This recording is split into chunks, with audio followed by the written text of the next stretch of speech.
비상계엄령, 대통령의 권한인가, 위헌적 폭주인가? 대한민국 헌법 제77조는 대통령에게 특정한 국가적 위기 상황에서 계엄을 선포할 수 있는 권한을 부여하고 있습니다. 특히 비상계엄령은 그 중에서도 가장 강력한 형태의 권한입니다. 그러나 이 권한은 무제한적이지 않으며 오히려 헌법이 정한 조건과 절차를 철저히 지켜야만 정당성을 가질 수 있습니다. 다시 말해 대통령이 헌법의 테두리를 벗어나 계엄권을 행사할 경우 그것은 권한의 일탈이며 위헌적 행위로 간주될 수 있습니다. 헌법 제77조는 다음과 같이 명시하고 있습니다. 제77조 계엄. 대통령은 내후 외환천 재사변 또는 중대한 재정경제상의 위기에 있어서 국가의 안전보장이나 공공질서의 유지를 위하여 긴급한 필요가 있을 때에는 법률이 정하는 바에 따라 계엄을 선포할 수 있다. 계엄은 비상계엄과 경비계엄으로 한다. 비상계엄이 선포된 때에는 법률이 정하는 바에 의하여 군사법원이 군인 외의 일반 국민에 대하여도 재판권을 가질 수 있다. 대통령은 국회에 계엄 선포를 통과하여야 하며 국회가 재적의원 과반수의 찬성으로 이를 해제할 것을 요구한 때에는 대통령은 이를 해제하여야 한다.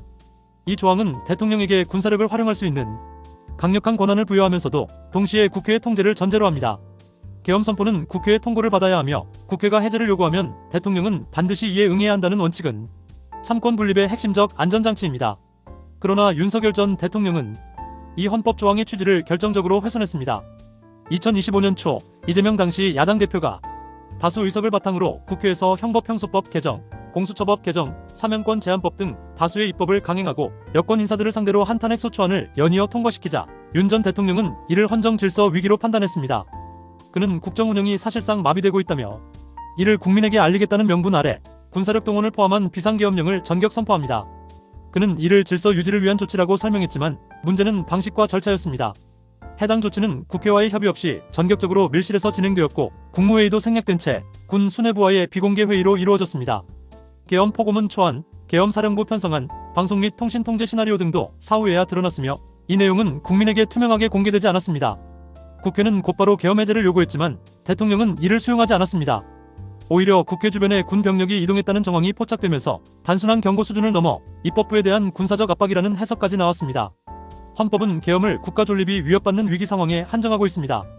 그러나 당시 상황은 대통령의 정치적 위기라기보다 여소야대 속에서의 정책 추진 어려움이 본질이었습니다. 이는 계엄을 발동할 사유로 보기 어렵고 더욱이 민주주의 원리에 따른 국회의 권한을 군사력으로 무력화시키려 한 시도는 어떤 이유로도 정당화될 수 없습니다. 헌법재판소는 이 사태를 매우 엄중하게 판단했습니다. 첫째, 헌법 제77조가 요구하는 요건, 즉 내후 외환천 재사변 등의 명백한 위기에 해당하지 않았고, 둘째, 국회의 해제 요구를 거부하며 군사력을 정권 유지 수단으로 활용했고, 셋째, 군 통수권을 정치적 무기로 오남용했다는 점을 지적하며 윤 전 대통령의 계엄령 선포를 명백한 위헌 행위로 규정했습니다. 결국 헌재는 헌정 질서를 파괴하고 민주주의를 위협한 행위라는 결론 아래 파면을 결정했습니다. 이번 사건은 단지 한 대통령의 판단 착오나 정치적 선택의 문제가 아닙니다. 이는 헌법적 절차와 견제의 원리를 무시한 권력의 폭주였으며 국민의 기본권을 일시에 제한할 수 있는 계엄이라는 수단이 얼마나 쉽게 오용될 수 있는지를 보여주는 반면교사로 남게 되었습니다. 우리가 이 사건에서 반드시 되새겨야 할 점은 분명합니다. 대통령이라 해도 헌법 위에 설 수 없으며 어떤 명분도 헌법적 절차를 초월할 수 없습니다. 국가위기라는 명목으로 국민의 자유와 국회의 권한을 무시하는 순간 그것은 민주주의의 파괴로 이어집니다.